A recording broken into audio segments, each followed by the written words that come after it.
الله أكبر الله أكبر أشهد أن لا إله إلا الله أشهد أن محمد رسول الله هيا على الصلاة هيا على الفلاح قد قامت الصلاة قد قامت الصلاة الله أكبر الله أكبر لا إله إلا الله لا إله إلا الله سيدنا محمد رسول الله صلى الله عليه وسلم أقامها الله وأدامها ونبت السماوات والأرض جعل من صالح أهلها استووا واعتدلوا سووا صفوفكم فإن تسوية الصفوف من إقامة الصلاة lurus rapatkan barisan sallu salata muwaddi'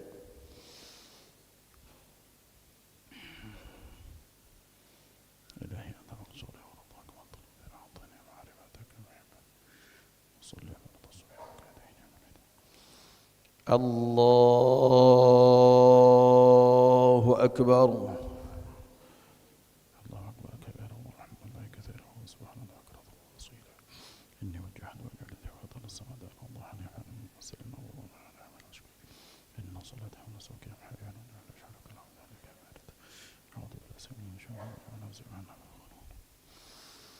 بسم الله الرحمن الرحيم الحمد لله رب العالمين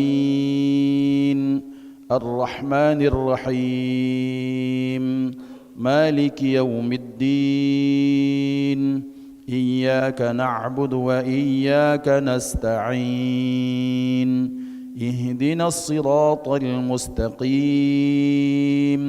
صراط الذين أنعمت عليهم غير المغضوب عليهم ولا الضالين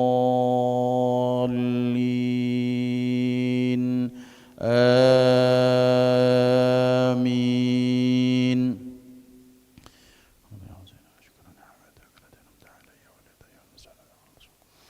بسم الله الرحمن الرحيم سبح اسم ربك الأعلى الذي خلق فسوى والذي قدر فهدى والذي أخرج المرعى فجعله غثاء أحوى سنقرئك فلا تنسى إلا ما شاء الله إنه يعلم الجهر وما يخفى ونيسرك لليسرى فذكر إن نفعت الذكرى سيذكر من يخشى ويتجنبها الأشقى الذي يصلى النار الكبرى ثم لا يموت فيها ولا يحيا قد أفلح من تزكى وذكر اسم ربه فصلى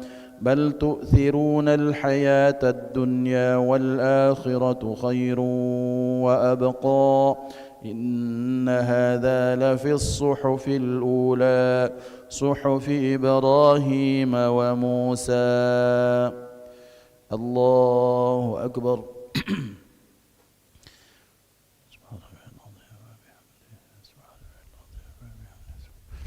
سمع الله لمن حمده. الله أكبر.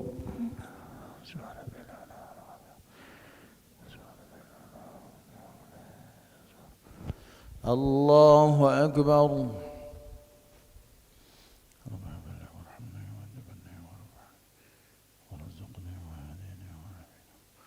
الله أكبر.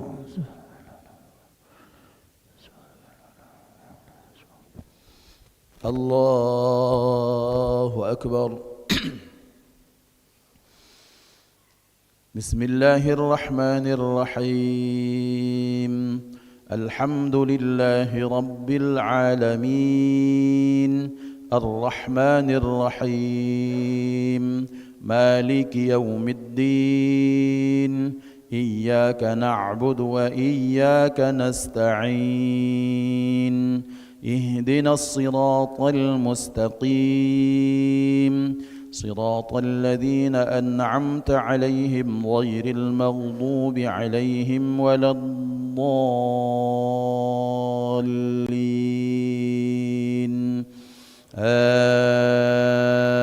آمين.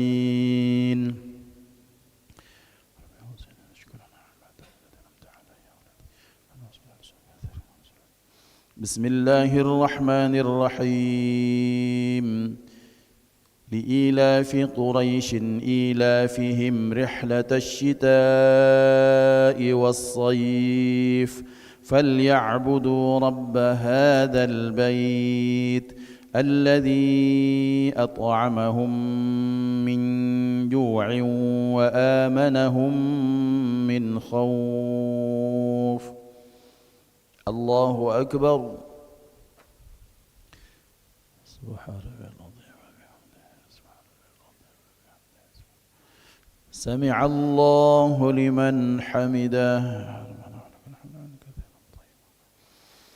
اللهم اهدنا فيمن هديت وعافنا فيمن عافيت وتولنا فيمن توليت وبارك لنا فيما أعطيت وقنا برحمتك شر ما قضيت.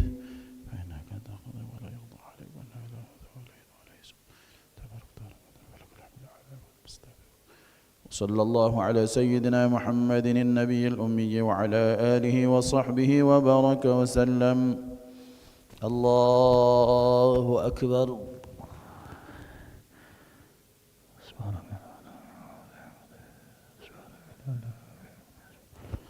الله أكبر.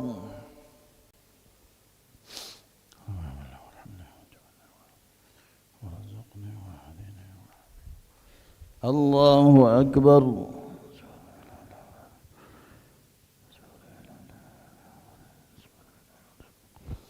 الله أكبر. التحيات المباركات الصلوات الطيبات لله. السلام عليك أيها النبي ورحمة الله وبركاته. السلام علينا وعلى عباد الله الصالحين. أشهد أن لا إله إلا الله أشهد أن محمدا رسول الله. اللهم صل على سيدنا محمد وعلى سيدنا محمد كما صليت على سيدنا إبراهيم وعلى سيدنا إبراهيم وبارك على سيدنا محمد وعلى سيدنا محمد وبارك على سيدنا إبراهيم وعلى سيدنا إبراهيم. اللهم لا ترك هذا القدر وعلى كل ذي جعلنا. السلام عليكم ورحمة الله. السلام عليكم ورحمة الله. أشهد أن لا إله إلا الله وأشهد أن محمدا رسول الله. اللهم صل على سيدنا محمد وعلى آله وصحبه. أشهد أن لا إله إلا الله وأشهد أن محمدا رسول الله. اللهم صل على سيدنا محمد وعلى آله وصحبه وسلم. أستغفر الله العظيم الذي لا إله إلا هو الحي القيوم وأتوب إليه. أستغفر الله العظيم الذي لا إله إلا هو الحي القيوم وأتوب إليه. أستغفر الله العظيم الذي لا إله إلا هو الحي القيوم وأتوب إليه. لا إله إلا الله وحده لا شريك له له الملك وله الحمد يحيي ويميت وهو على كل شيء قدير. لا إله إلا الله وحده لا شريك له له الملك وله الحمد يحيي ويميت وهو على كل شيء قدير. لا إله إلا الله وحده لا شريك له له الملك وله الحمد يحيي ويميت وهو على كل شيء قدير. لا إله إلا الله وحده لا شريك له له الملك وله الحمد يحيي ويميت وهو على كل شيء قدير. لا إله إلا الله وحده لا شريك له له الملك وله الحمد يحيي ويميت وهو على كل شيء قدير. لا إله إلا الله وحده لا شريك له له الملك وله الحمد يحيي ويميت وهو على كل شيء قدير. لا إله إلا الله وحده لا شريك له له الملك وله الحمد يحيي ويميت وهو على كل شيء قدير. لا إله إلا الله وحده لا شريك له له الملك وله الحمد يحيي ويميت وهو على كل شيء قدير. لا إله إلا الله وحده لا شريك له له الملك وله الحمد يحيي ويميت وهو على كل شيء قدير. لا إله إلا الله وحده لا شريك له له الملك وله الحمد يحيي ويميت وهو على كل شيء قدير.